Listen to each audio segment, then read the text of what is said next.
I flew 600 miles with a compression fracture in my lower spine to watch my son get married. 600 miles, 3 layovers, a borrowed wheelchair at O'Hare because my orthopedist had told me 4 days earlier that I shouldn't be walking more than 100 steps at a time. I told him I'd keep that in mind. My name is James. I'm 64 years old, retired from 22 years running a mid-sized electrical contracting business in Columbus, Ohio. I have 2 grandchildren I've never held. I have a son I raised alone after his mother left when he was 9, and I have a recording on my phone that changed everything I thought I knew about my own family. But I'm getting ahead of myself. The wedding was in Scottsdale. My son. I'll call him my son because that's what he is. That's the only thing he's ever been to me. He married a woman named Brianna 3 years ago this past April. Outdoor ceremony, cacti in the background, string quartet, the whole thing. It cost more than my first house. I know because I paid for most of it. That's not a complaint. I want to be clear about that. When he called me 8 months before the wedding and said Brianna's parents were contributing $20,000, but they were still 40 short of what the venue required, I didn't hesitate. I transferred the money the same afternoon. I remember feeling proud sitting at my kitchen table, hitting confirm on my laptop. That was what fathers did. That was what I'd always done. The spine fracture happened 6 weeks before the ceremony. Loading firewood, of all things. I'd been stacking cord in my garage since October, same as I'd done for 30 years, and something just gave. The ER doctor said it was likely a compression fracture that had been developing quietly. The kind that waits for the wrong twist, the wrong angle, then announces itself. I was in a back brace for 3 weeks. Physical therapy twice a week. My orthopedist, Dr. Callahan, a no-nonsense man who I genuinely respected, told me flying to Arizona was inadvisable. I told my son nothing about the injury. I didn't want his week complicated by worry about me. That was a decision I made deliberately and I don't regret it. He would have fussed. Brianna would have suggested I watch via FaceTime, and I would have sat in my living room in Columbus watching my only son get married on a 4-inch screen. That wasn't happening. So I flew. I wore the brace under my shirt. I took the wheelchair at O'Hare and felt humiliated in the way only a certain kind of man can feel humiliated. The kind who spent decades hauling wire through unfinished walls and climbing 60-foot lifts without thinking twice. The kind who defined himself, for better or worse, by what he could do with his body. A wheelchair in an airport felt like surrender, but I got on the plane. I arrived at the resort hotel on a Thursday afternoon. The wedding was Saturday. My son had texted earlier that week. "Dad, we're swamped with last-minute stuff, but your room's all set. We'll see you at the rehearsal dinner Friday." That was the entirety of the communication. I told myself it was normal. Weddings were chaos. He was busy. The rehearsal dinner was at a restaurant in Old Town Scottsdale. I took a cab. When I walked in, my son spotted me from across the room and waved, the kind of wave you give an acquaintance at a work function, then turned back to the conversation he was having with Brianna's father. I found my seat. I ate my salmon. A few of Brianna's relatives made small talk with me. The usual questions. What do you do? Where are you from? How do you know the family? When I said I was the groom's father, 2 of them looked genuinely surprised, like they'd been told something different. I should have paid attention to that. The ceremony on Saturday was beautiful, genuinely beautiful, and I will say that without any bitterness, because it's true. My son looked happier than I'd ever seen him. When he said his vows, his voice didn't shake once, which surprised me because as a boy he'd cried at everything. Commercials. Losing at Monopoly. I sat in the front row on the groom's side in a rented chair. I'd asked quietly if a chair was possible, my back, and I watched him become a husband. I cried a little. I'm not embarrassed about that. The reception was at the same venue. Open bar, dinner, band, dancing. I sat at the family table and watched my son move through the room greeting guests, and I noticed that he came to the family table twice in 4 hours, both times briefly, both times with the slightly strained smile of someone completing an obligation. Brianna came once, hugged me from the side, said something about how glad they were I could make it, and moved on before I'd finished responding. I wasn't drunk enough to let that register fully. I had 2 glasses of wine, which was my limit on the pain medication I was taking, and I watched the night from my chair, and I told myself, he's the groom, he has 100 people to talk to, stop making this about you. That voice, the one that talked me out of noticing things, I'd been listening to it for years. The resort had a courtyard between the reception hall and the guest wings, a long covered walkway with potted bougainvillea, and those outdoor speakers they piped soft music through. I was heading back to my room around 10 o'clock, walking slowly the way I'd been instructed, when I heard my son's voice coming from a seating alcove just off the path. I stopped, because I recognized his laugh first. He was sitting with Brianna and 2 of her brothers, all of them with drinks, loosened ties, the relief of people who'd made it through a long day. I was maybe 20 feet away, half hidden by a large planter, and I should have announced myself. Instead, for reasons I still can't fully explain, I stood there. Brianna was talking. Honestly thought he wasn't going to make it. The back thing. He almost didn't, my son said. He texted me 2 weeks ago saying the doctor told him not to fly. I figured that was that. One of the brothers said something I couldn't hear clearly. He always shows up, my son said, and the way he said it. Not warmly, not with admiration. It landed like a complaint. Doesn't matter what. You could tell him the wedding was on Mars. He'd find a way. Brianna laughed. Remember Thanksgiving, when we said it was just going to be immediate family this year and he still drove 4 hours? With the pie, my son said. The man drove 4 hours with a homemade pie. I threw it away, Brianna said, and they both laughed. I don't know how long I stood there. Long enough for my back to start aching from the stillness. Long enough for Brianna's brother to say, well, at least he paid for the venue, and for my son to say, yeah, in a voice so flat it made the whole thing sound like a transaction that had already been closed. The monthly stuff ends now, though, right? Brianna said. Now that we're officially stable. I keep telling him we're fine, my son said. He doesn't listen, just keeps sending it. Don't tell him to stop, one of the brothers said, grinning. I'm kidding. Sort of. We need to figure out how to phase it out gracefully, Brianna said, without it becoming a whole thing. You know how sensitive he gets. I walked back to my room. Slowly, the way I'd been told to walk. I didn't cry. That surprised me. I sat on the edge of the bed in my good suit with my back brace digging into my ribs, and I thought about the drive I'd made 3 Thanksgivings ago, 4.5 hours round trip, because my son had mentioned offhand that they probably weren't going to do a traditional dinner, and I'd thought, well, maybe if I bring something, maybe that makes it easier. I'd made the pie from scratch. My mother's recipe, the one I'd watched her make 40 times and learned by standing next to her. Brianna had thrown it away. I sat there with that information for a long time. My phone was on the nightstand. I have a habit, my daughter-in-law would probably call it a flaw, of recording voice memos when I'm working through a problem.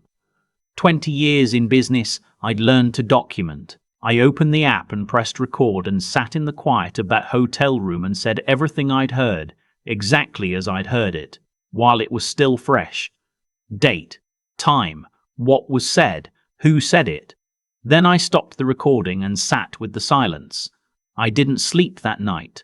Not really. I lay in that bed and took inventory the way I used to take inventory at the end of a bad quarter. Not with panic, just with honesty. What did I actually know? I knew my son had hoped I wouldn't come to his wedding. I knew his wife had discarded something I'd made with my hands and driven hours to deliver. I knew they were discussing how to phase me out of their finances while my name was still on the mortgage co-signature I'd helped them with 14 months ago. I knew that Brianna's brother had made a joke about my money, and nobody at that table had pushed back. I flew home Sunday morning. My son texted at noon. Dad, hope the flight back was okay. Great seeing you. 5 words. After $40,000 and a fractured spine and 600 miles, I replied, safe and sound. Beautiful wedding. You two looked happy. Because they did. And because I wasn't ready to say anything else yet.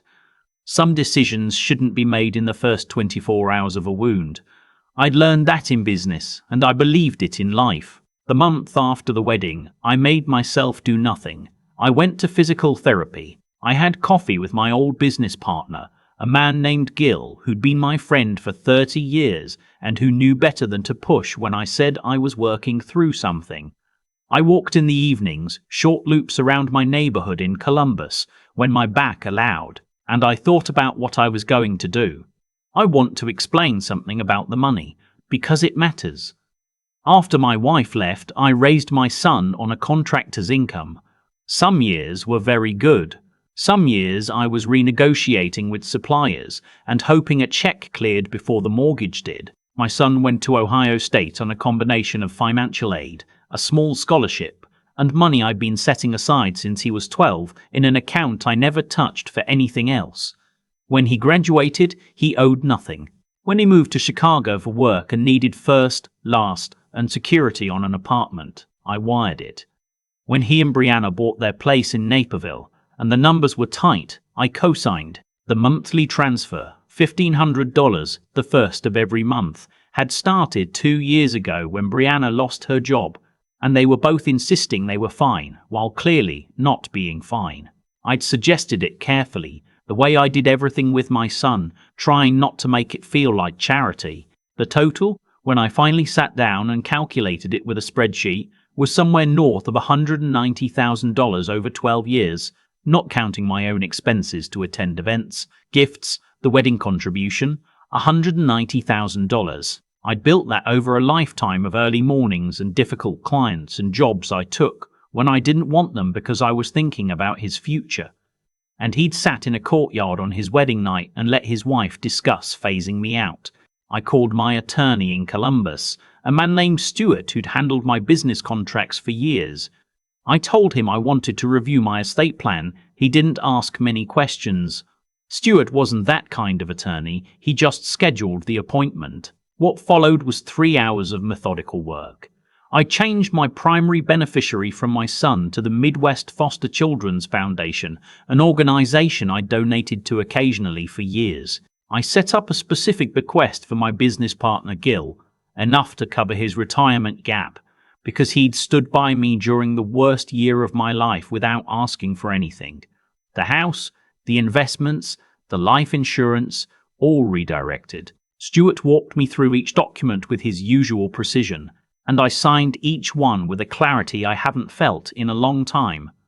"This is a significant change," Stuart said, which was the most editorial he ever got. "I know what it is," I said. I drove home and stopped at the hardware store and bought supplies to fix the gutter on my garage that had been loose since September. I spent 2 hours on a ladder in the November cold, working carefully because of my back, and when I was done I stood in my driveway and looked at the clean line of the repaired gutter and felt something I hadn't felt since before Scottsdale. I cancelled the automatic transfer on the 1st of December. No explanation, no warning. I'd thought about whether to say something first and decided against it. If I called, we would have a conversation, and the conversation would be about their needs and their situation and their feelings, and I would end up either sending the money or feeling like a villain for not sending it. I didn't want either outcome. I wanted the silence to speak first. My son called on December 4th. I let it go to voicemail. "Hey Dad, just checking in. I think there might have been an issue with the transfer this month. Brianna noticed it didn't come through. Probably just a bank thing, but can you call me back?" A bank thing. After 2 years of reliable transfers, his first assumption was a bank thing. I noted that. He called twice more that week. By the second call, the bank thing framing had been quietly dropped. By the third, Brianna was audible in the background, her voice carrying the particular pitch of someone who is angry but trying not to sound angry. I called him back on a Sunday evening, 11 days after cancelling the transfer. I thought about what I wanted to say, but in the end I kept it simple. "I got your messages. Dad." "Hey, is everything okay?" "The transfer." "I stopped it," I said. Silence. Then, "You stopped it. Why? Is something wrong? Nothing's wrong. I've been doing some thinking since the wedding, and I've decided to make some changes. What kind of changes? His voice had a careful quality now, the one he used when he was trying to assess a situation before reacting. Financial changes, mostly. I'm 64. I should have sorted some of this out earlier. I'm getting my affairs in order. Dad, if this is about the wedding, I know we didn't get to spend as much time together as we should have. It was chaotic. I felt bad about that. I noticed he said I felt bad, not I'm sorry. I filed that away. It's not about the wedding, I said, which was true in the narrow sense. It wasn't about the wedding. It was about who they were, which the wedding had simply helped me see more clearly. So what's it about? Can we talk about this? Brianna and I are in a pretty tight spot right now without. He stopped himself. Without the money. He'd almost said it. We're in a tight spot without the money. 12 years and $190,000, and that was the sentence, unfinished, hanging between us. I'll let you know if anything changes, I said. You two take care. I hung up. Over the next 3 weeks, I heard from him 11 times. The progression had a kind of terrible logic to it. The early calls were confused and slightly wounded. The middle calls were more urgent, and by the last few there was an edge that told me Brianna was influencing the content if not the actual dialing. One voicemail was clearly composed with her input.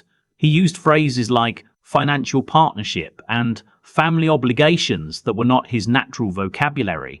Another mentioned almost casually that they'd had to defer some expenses and were looking at the budget carefully. I'd built a business. I knew what deferred expenses meant. I didn't call back. What I did do in early January was send a letter. Not an email. A letter. Typed on plain paper. 3 paragraphs. I told him I loved him. I told him I had made changes to my estate and financial arrangements that he would eventually need to know about, and that I would be happy to discuss them when he was ready for a calm conversation. I told him the door, my actual front door in Columbus, was always open, but that I wasn't going to continue a relationship conducted primarily through voicemails about money. He showed up on the 15th of January. Alone. Brianna had apparently decided to wait in the car, which I learned later was her choice, not his. I opened the door before he knocked. I'd seen his rental pull into the driveway from my kitchen window. He looked tired. He was 33, but he looked 40 that afternoon. The particular tiredness of someone who'd been fighting a battle they didn't fully understand. I stepped back and let him in without saying anything, and he came into the hallway and stood there the way he'd stood in this house as a teenager after something went wrong at school, not quite ready to begin. I don't understand what's happening, he said. I know, I said. Come sit down. We sat in the living room. I had coffee ready. He took a mug and wrapped both hands around it the way he'd done since he was a kid, and for a moment he was just my son. Just the 9-year-old boy I'd walked through a very hard year with, and I felt the weight of all of it. Dad, what did we do? I need to show you something first, I said. I took out my phone. I'd listened to the recording many times by then, enough to know every word, every laugh, the exact tone of Brianna's voice when she said I threw it away. I hadn't planned to play it for him. I'd planned to describe it, summarize it, keep it contained, but sitting across from him, watching him genuinely not understand what he'd done, I decided he needed to hear it the way I'd heard it, unmediated, unedited, real. I pressed play and set the phone on the coffee table between us. He heard his own voice first. I watched his face. The part about hoping I wouldn't make it, he winced. The part about Mars, the complaint wrapped in laughter, his jaw tightened. When Brianna said I threw it away, he closed his eyes. When his own voice said, yeah, in that flat, transactional tone after the venue comment, he didn't open them again for a while. I stopped the recording. That was at the reception, I said. I was walking back to my room. He didn't say anything for a long time, Outside, a neighbour's dog was barking at something, the way it did every afternoon around 3 o'clock. I'd always found it annoying. In that moment, it seemed like the only honest thing in the room. Dad. His voice was different. Something had gone out of it. He stopped. Tried again. I don't know what to say. You don't have to say anything right now. That wasn't what she said about the pie. And that I didn't know she said that. About throwing it away. I didn't know. I believed him. That was the strange thing. I believed him about the pie, and I think that made it harder, not easier, because it meant his wife had a private contempt for me that she'd been managing carefully, rationing what she shared with him. My son wasn't cruel, he was careless. He was someone who'd spent his adult life being taken care of by two people, first by me, then by a woman who'd learned to minimize the first provider to consolidate her position as the second. I've changed my will, I said, and the estate plan, you should know that. He looked up. Not to punish you, I said. I want to be honest about that. I changed it because I sat in a hotel room in Scottsdale and did an inventory of my life and realized I'd organized my finances around a version of our relationship that doesn't exist. I'd rather be honest about that than maintain a fiction. Dad, you have a good income. Brianna works. You own your home. You don't need me financially, and you haven't for a while. You know that, and I know that. The transfers were something else. They were me trying to stay connected, relevant. I said that last word and felt the truth of it, the embarrassing truth. That's not a good reason to write checks. He was crying by then, quietly, in the way I recognized from his childhood. Not performance, just genuine overflow. I'm sorry, he said. I'm sorry, I never. He gestured, unable to finish the sentence. I know. Brianna and I, we. He stopped. There was a long silence. There are things about how she talks about you that I let go. I shouldn't have. I knew, and I let it go. That was the moment I'd been waiting for. Not the apology exactly. Apologies were easy, but the admission of knowledge. He knew. He'd been aware on some level of the dynamic, and he'd chosen the path of least resistance. That honesty, offered without prompting, sitting in my living room with his eyes red, cost him something. I respected that it cost him something. I'm not asking you to choose, I said. I want to be clear about that. She's your wife. That's the central relationship of your life now, and it should be. I'm not in competition with her. She'll want to come in, he said. She's been sitting out there for an hour and a half. She'll want to apologize. Not today, I said. Today is you and me. We can figure out the rest later. He nodded. We talked for 2 more hours. Not about money or wills or the wedding. About other things. About the year his mother left, which we'd never really discussed as adults. About the business, about what it had been like to build something from nothing and what it cost. About his grandfather, my father, a quiet Ohio farmer who'd never once said he loved me, but had shown up to every wrestling match I ever competed in. Driving distances that made no sense. Sitting in bleachers, not saying much, just being there. I'd spent my whole life trying to be the version of him that used words. Maybe, I said, I'd overcorrected. My son laughed at that, a real laugh, the first one of the afternoon. He left at 5:30. He hugged me at the door, a long hug, the kind we hadn't exchanged in years. I stood on my porch in the January cold and watched him walk to the rental car and open the door and say something to Brianna, and I saw her face through the windshield. Not soft, not easy, complicated, and I thought, that will take time. Maybe a lot of time. Maybe more than they have in them. But that was his life to navigate, not mine. I went back inside and made dinner. Something simple. Eggs, toast, the kind of meal I made when I was 25 and building the business from my kitchen table. I ate at the counter and listened to the evening news and felt, for the first time in a long time, like the house was mine again. Not a place I was waiting in. Not a base of operations for someone else's life. Mine. The will stays, as I wrote it in Stuart's office. I've thought about that many times since January, and the answer has been the same each time. Not because I'm angry. The anger burned off somewhere around December, quieter than I expected. The Midwest Foster Children's Foundation does real work, the kind I should have invested in decades ago. Gil was genuinely stunned when I told him about the bequest, and his reaction, speechless, then trying to refuse it, then finally just sitting with me in silence at his kitchen table, was worth more than I knew how to say. That's what you do with what you've built. You put it where it will mean something. My son and I talk on the phone every Sunday now.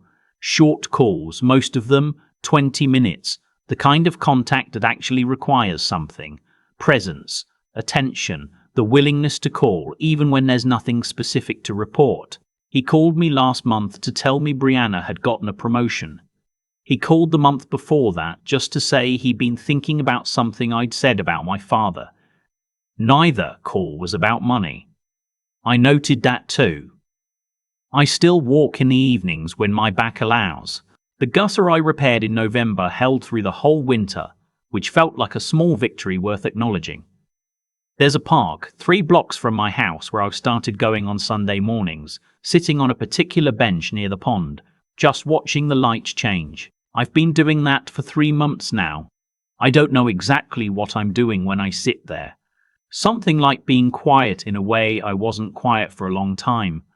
Last week a man sat down at the other end of the bench, older than me, maybe 75, with a cane and the thermos. We didn't talk, just sat there watching a couple of mallards navigate the cold water.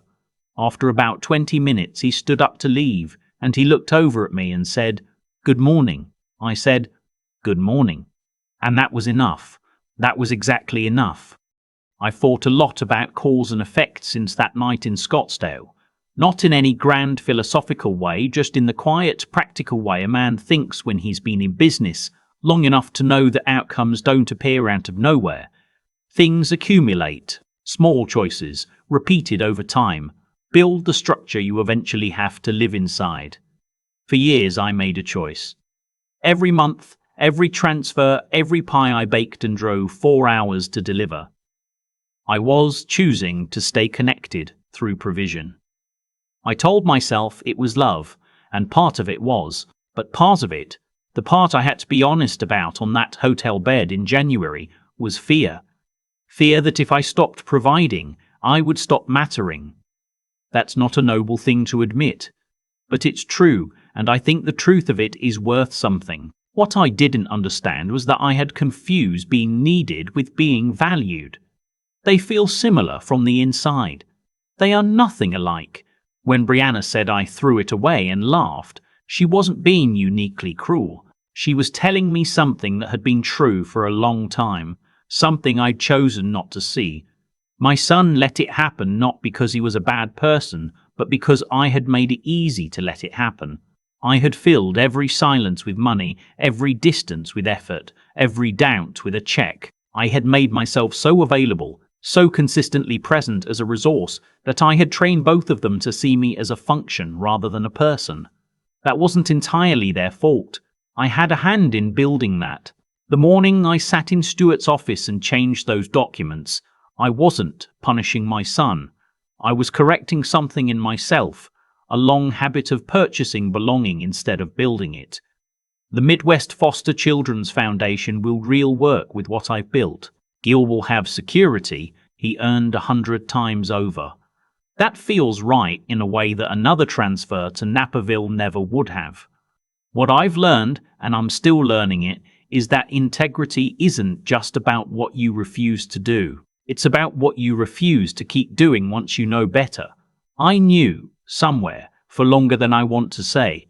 I kept the checks coming because stopping felt like giving up. What I understand now is that stopping was the most honest thing I could have done.